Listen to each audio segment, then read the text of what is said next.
नमस्कार। दिव्य ज्योतिष परामर्श केंद्र में एक बार पुनः आप सभी लोगों का स्वागत है।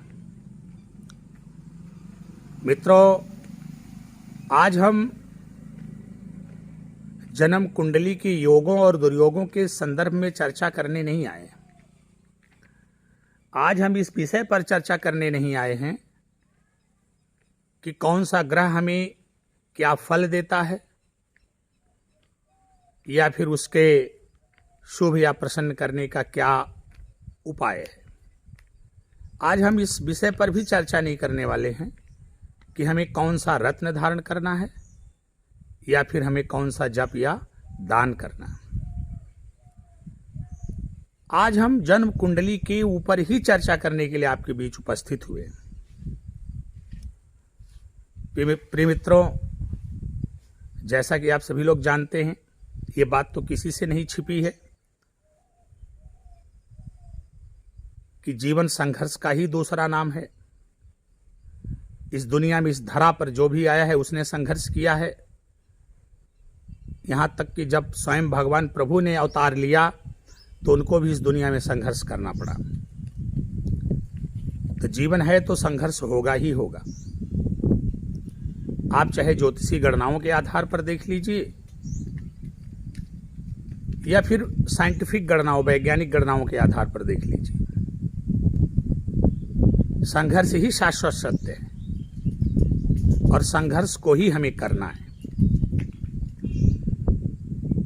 कर्म को प्रधानता दी गई है, कर्म प्रधान है, निसंदेह मैं भी इस बात को स्वीकार करता हूं। मैंने तो बार बार अपने चर्चा के दौरान आपसे कहा भी है कि कर्म के द्वारा कार्य की सिद्धि होती है। आप कर्म करेंगे तो आपका कार्य संपन्न होगा, आपका कार्य सफल होगा। मेहनत करे इंसान तो फिर क्या काम है मुश्किल।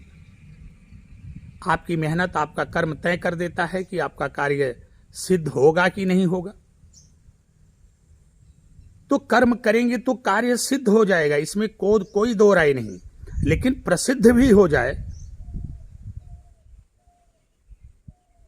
यह कर्म द्वारा निर्धारित नहीं हो सकता।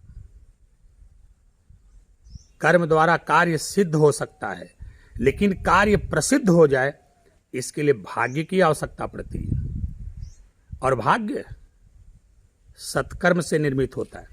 इसलिए मैं बार बार कहता हूं कि जब भी आप जन्म कुंडली उठा करके उसका विश्लेषण करेंगे, उसकी विवेचना करेंगे, तो आप देखेंगे कि सत्कर्म और धर्म को नवम भाव में जगह दी गई है। नवम स्थान जो होता है वो धर्म का होता है और नवम स्थान भाग्य का होता है। धर्म कैसे होगा? केवल मंदिर में जाने से, केवल पूजा पाठ जप दान करने से ही धर्म नहीं हो जाता। धर्म में और भी बहुत सारी चीजें हैं। धर्म में आपका सत्कर्म शामिल है। आप सत्कर्मी हैं कि नहीं? आप सत्कर्म पर ध्यान देते हैं कि नहीं? परिवार के प्रति, समाज के प्रति, देश के प्रति आप सत्कर्मी हैं कि नहीं? आपका व्यवहार कैसा है? ये सारी बातें आपके सत्कर्म को निर्धारित करती है। बाकी जो आप कर्म कर रहे हैं उसके द्वारा तो आपको कार्य आपका होगा ही, लेकिन कार्य आगे तक चले, कार्य में निरंतरता बनी रहे, कार्य में आपको प्रसिद्धि प्राप्त हो, आपका नाम रोशन हो, आप वैभवशाली बने, ऐश्वर्यशाली बने, इसके लिए भाग्य का प्रबल होना बहुत जरूरी है। तो इसके बारे में बराबर हम आपसे चर्चा करते रहते हैं और किसी दिन भाग्य और कर्म पर भी हम एक वीडियो बनाकर आपके बीच में डालने वाले हैं।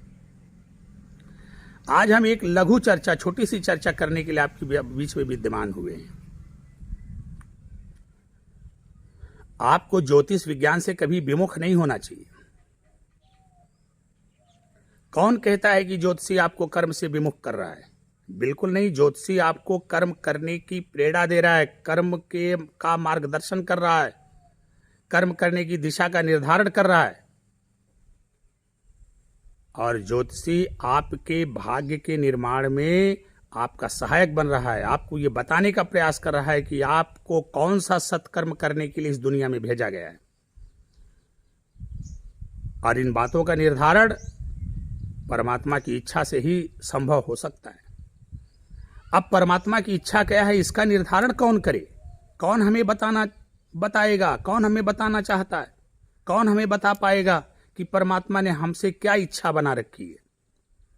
तो इसके लिए हमारे ऋषियों महर्षियों ने बड़े रिसर्च के बाद, बड़े गहन अध्ययन के बाद ज्योतिष विज्ञान का निर्माण किया। इसीलिए तो ज्योतिष विज्ञान को वेद का चक्षु बोला गया। ज्योतिष विज्ञान का उन्होंने निर्माण किया, ज्योतिष विज्ञान की रचना किया। और ज्योतिष विज्ञान में जो जन्म कुंडली का विधान बनाया गया, उसी विधान के आधार पर ये निर्धारण करने में हम सक्षम हो जाते हैं कि हमसे परमात्मा ने क्या अपेक्षा पाल रखी, परमात्मा हमसे कौन सा सत्कर्म करवाना चाहते। अब आप देख ही लीजिए, भगवान राम राजा बनने जा रहे थे। अब राजा दशरथ से बड़ा प्रतापी चक्रवर्ती कौन हो सकता था? लेकिन नहीं, परमात्मा की इच्छा के विरुद्ध आप कभी भी राजा नहीं बन सकते। परमात्मा की इच्छा कुछ और थी, और वो इच्छा क्या थी? कथानक आप सभी लोग जानते हैं। 14 वर्ष उनको वनवास में भटकना पड़ा, नाना प्रकार के सत्कर्मों से उनको गुजरना पड़ा, तब जाकर के वो चक्रवर्ती सम्राट बने। तो इसी प्रकार जीवन में जब तक आप परमात्मा की इच्छा अनुसार सत्कर्म नहीं करेंगे, तब तक आप ख्याति लब्ध, ख्याति प्राप्त, समृद्ध, वैभवान, ऐश्वर्यवान नहीं बनेंगे। प्रिय मित्रों, जब हम अपनी जन्म कुंडली को लेकर के किसी ज्योतिषी के पास जाते हैं तो ज्योतिषी द्वारा उसमें बहुत सारे योग और दुर्योग बता दिए जाते हैं। कुछ ज्योतिषी लोग तो ऐसे भी होते हैं कि जातक को पूरी तरह से भयभीत कर देते, डरा देते हैं, वो घबरा जाते हैं, परेशान हो जाते हैं, उनकी समझ में नहीं आता कि अब हमें करना क्या चाहिए। बता देंगे, कुछ ऐसी बातें बता देंगे ग्रहों के प्लेसमेंट के आधार पर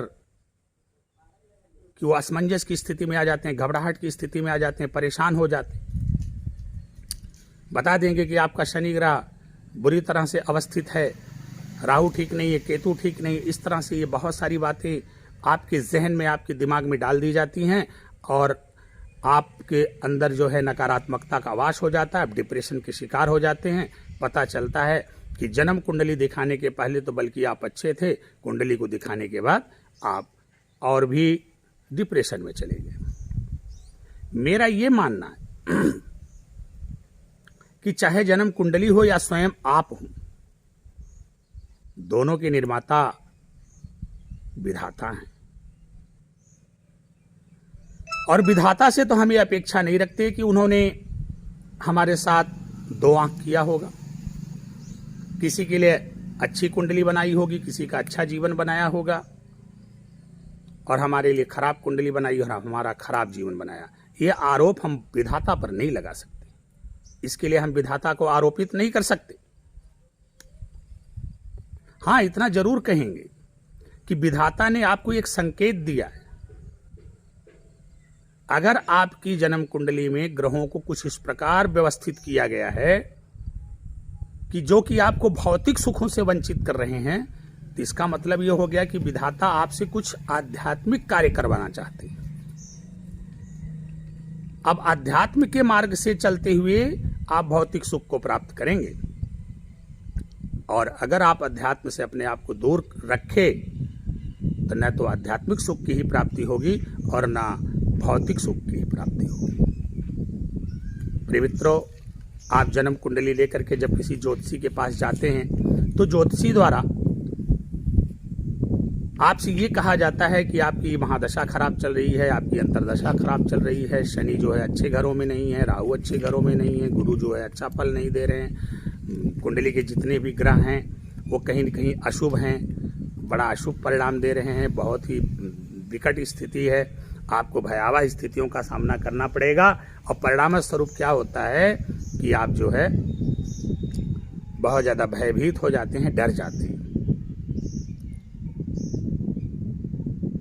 लेकिन मुझे ऐसा लगता है कि ज्योतिषियों को ऐसा नहीं करना चाहिए। किसी को डराने, धमकाने और भयभीत करने की आवश्यकता नहीं है। अगर कोई परेशान व्यक्ति आपके पास कुंडली लेकर के गया है तो आप उसकी कुंडली को देखिए और कुंडली में स्थित ग्रहों को देखिए और ग्रहों के प्लेसमेंट के आधार पर उनकी व्यवस्था के आधार पर उस अमुक व्यक्ति को परमात्मा की इच्छा बताइए कि परमात्मा उससे चाहते क्या हैं, किन मार्गों सन्मार्गों से उसे गुजरना पड़ेगा। यदि आप उसको बताते हैं तो निसंदेह उसके अंदर सकारात्मकता आएगी और जीवन के प्रति एक सकारात्मक दृष्टिकोण उत्पन्न होगा, और सकारात्मक दृष्टिकोण का उत्पन्न हो जाना ही बहुत सारे दोषों का शमन करने वाला हो जाता है। इसलिए मुझे कभी कभी लगता है कि ज्योतिषी होने के साथ साथ थोड़ा सा मनोवैज्ञानिक भी होना चाहिए। यदि आप ज्योतिषी होने के साथ साथ थोड़े से मनोवैज्ञानिक टाइप के भी व्यक्ति हैं तो आप जातकों की समस्या का अच्छे से निवारण करेंगे। प्रिय मित्रों, अभी पिछले कुछ साल पहले की एक छोटी सी बात मैं आपके बीच में उठाना चाहूँगा उदाहरण के स्वरूप में। एक जातिका की कुंडली हमारे पास आई, हमने कुंडली को देखा, उसके बाद उस जातिका ने हमको फ़ोन किया। वो बहुत परेशान थी, बहुत चिंतित थी, बहुत दुखी थी। उसने हमको फ़ोन किया और पूछा कि गुरुजी, क्या हमारी जन्म कुंडली में सिविल सर्विसेज का योग है? मैंने उसकी कुंडली को बहुत बारीकी से देखा और देखने के बाद कहा कि जी बिल्कुल, आपकी कुंडली में सिविल सर्विसेज का योग पूर्ण रूप से बना हुआ है और आप सिविल सर्विसेज के क्षेत्र में बहुत आगे तक जाओगी, आपका पूरे देश में नाम होगा।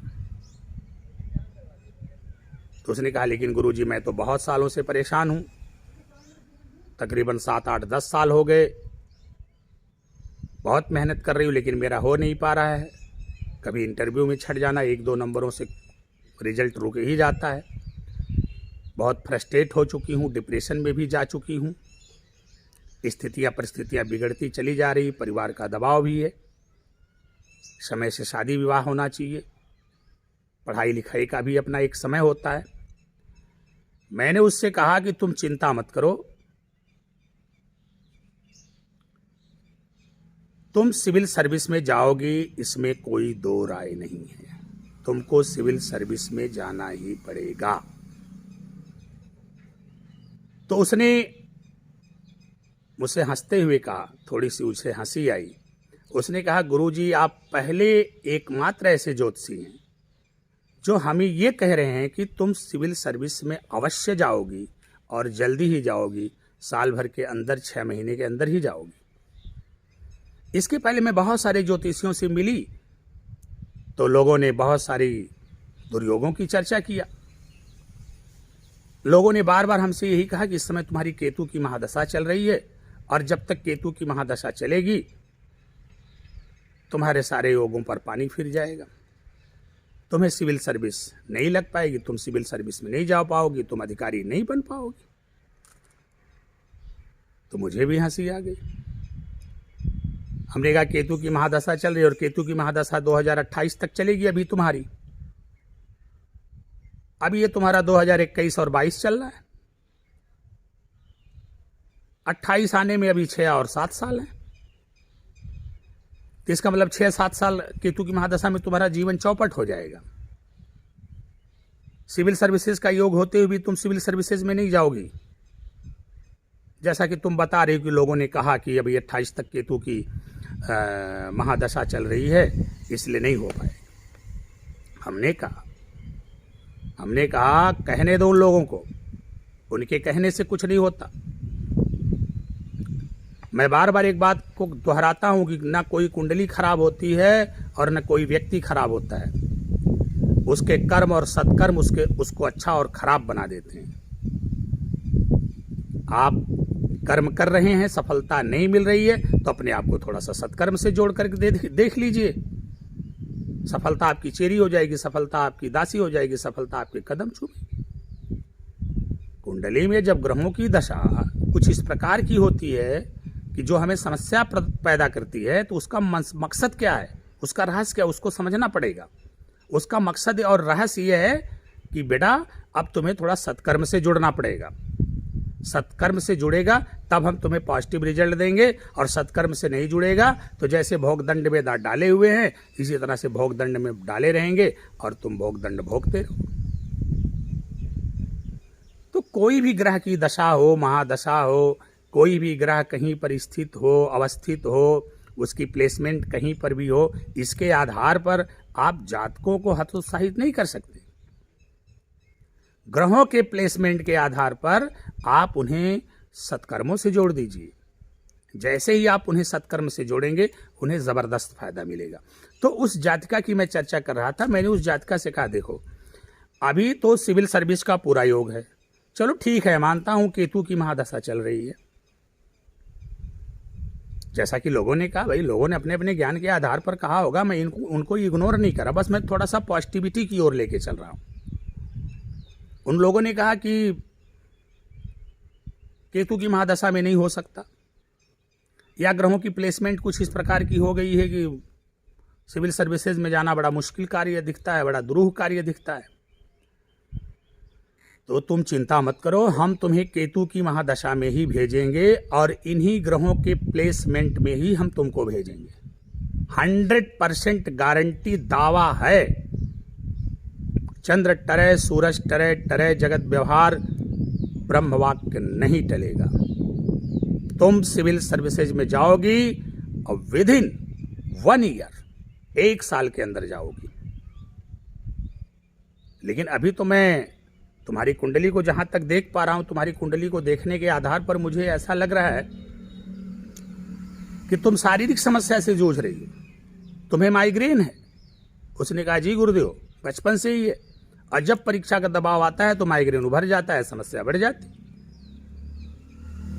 बहुत सारी छोटी छोटी बीमारियां, शारीरिक समस्याएं उसको थी। मैंने उसको बताया, हमने कहा सबसे पहले इसको दूर करो, 1 महीने का समय देता हूं, ऐसा ऐसा उपाय करो, अपने आप को सत्कर्म से जोड़ो।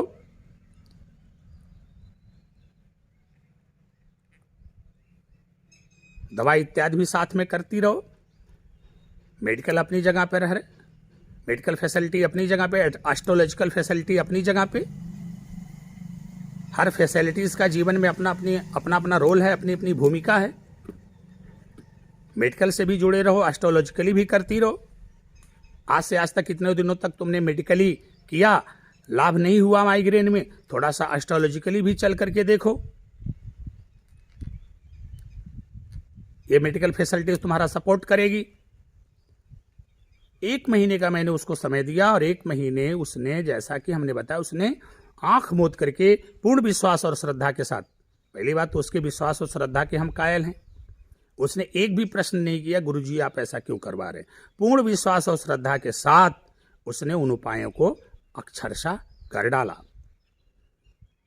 फिर उसने हमसे कहा, गुरुजी अब सर में दर्द नहीं होती, माइग्रेन की समस्या खत्म हो चुकी है, अब फिजिकली मैं काफी स्वस्थ महसूस कर रही। हमने कहा तो आप अपने सिविल सर्विसेज की तैयारी करो, अब तुम्हारे सिविल सर्विसेज में जाने का समय आ चुका है। फिर उसने कहा, गुरुदेव लेकिन लोगों ने तो कहा है कि केतु की महादशा चल रही है, केतु ऐसा करने नहीं देंगे।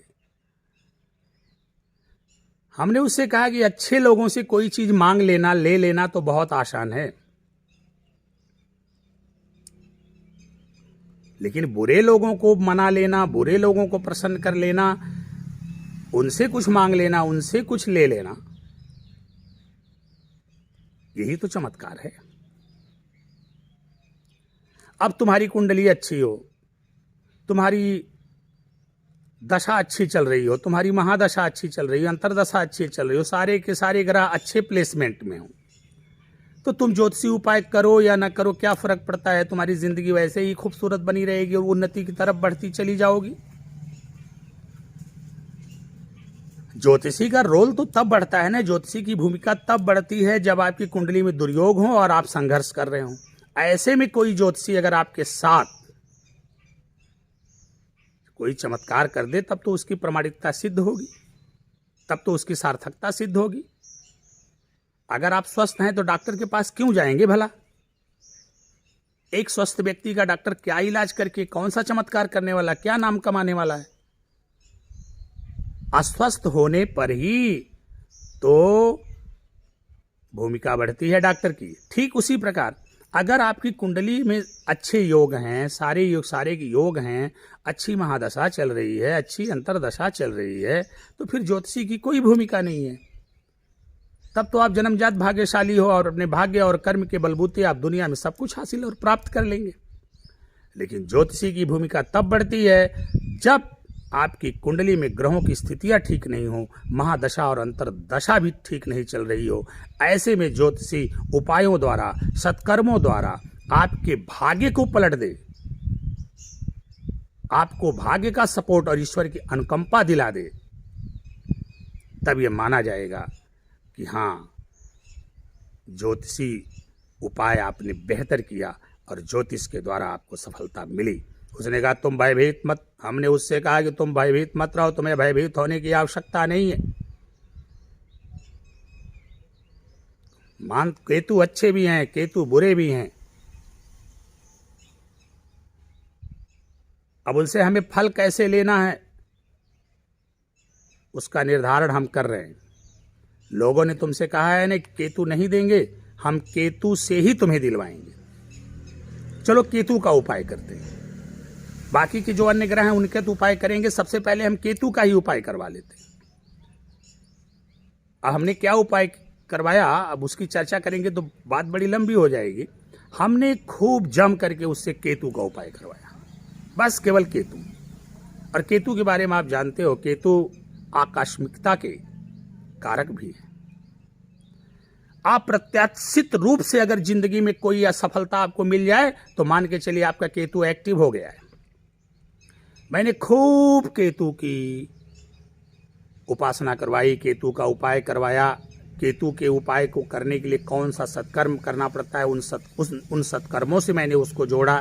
बहुत सारे उपाय मैंने उसको करवाए और उसने आंख मूंद करके पूर्ण श्रद्धा और विश्वास के साथ किया। अंततो गत्वा साल भर भी नहीं हुआ ऐसा करने में, 1 साल के अंदर ही वह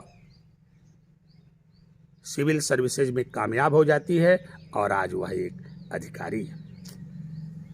तो केतु क्यों नहीं दे सकते?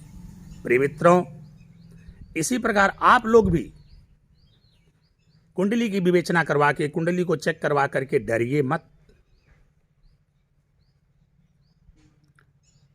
अच्छे विद्वान ज्योतिषी से संपर्क करिए और फिर पूछिए ईश्वर की हमसे अभिलाषा क्या है, ईश्वर हमसे कौन सा सत्कर्म करवाना चाहते हैं। उन सत्कर्मों से जुड़ जाइए आप, देखिए आपके भी जीवन में चमत्कार होगा। जीवन में चल रही आने वाली जो भी समस्याएं, परेशानियां, बाधाएं, रोग, रिपु, ऋण हैं, सबसे आपको छुटकारा मिलेगा। आपका जीवन सुख, समृद्धि, खुशहाली एवं सफलता के मार्ग पर अग्रसर होगा, इसमें कोई दो राय नहीं, अकाट्य सत्य है। बहुत सारी बातें आप देखते होंगे, बहुत सारे घर ऐसे मिलेंगे जहां पे अकाल मृत्यु का एक चैन चलता है। आप देखेंगे बहुत सारे घर ऐसे मिलेंगे जहां पर द्विविवाह का योग बना रहता है। उस घर में लोगों का 2-2 विवाह होता है, चाहे छोड़ करके दूसरा विवाह करते हैं या पत्नी की मृत्यु हो जाती है, दूसरा विवाह करना पड़ता है। बहुत सारी बातें। आखिर क्यों? किसी अमुक घर में ही ऐसी समस्या क्यों है कि अकाल मृत्यु लगातार पीछा कर रही है? 2 विवाह का योग है, परिवार के कई सदस्यों का 2 विवाह होता है। कोई परिवार ऐसा होता है जहां पे लोग को गवर्नमेंट जॉब ही मिलती है। कोई परिवार ऐसा होता है जहां पे केवल लोग बिजनेस और व्यापार ही करते हैं, गवर्नमेंट जॉब करते ही नहीं। और कोई परिवार ऐसा होता है न बिजनेस व्यापार कर पा रहे हैं, न गवर्नमेंट जॉब कर पा रहे हैं, पूरी तरह से बर्बाद हैं।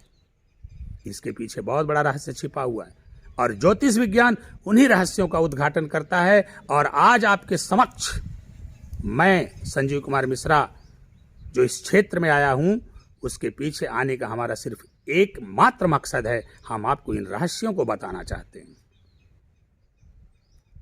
सबके जीवन में कार्य की सिद्धि है, लेकिन वह कार्य की सिद्धि और उसकी प्रसिद्धि आपका कर्म और आपका सत्कर्म तय करेगा।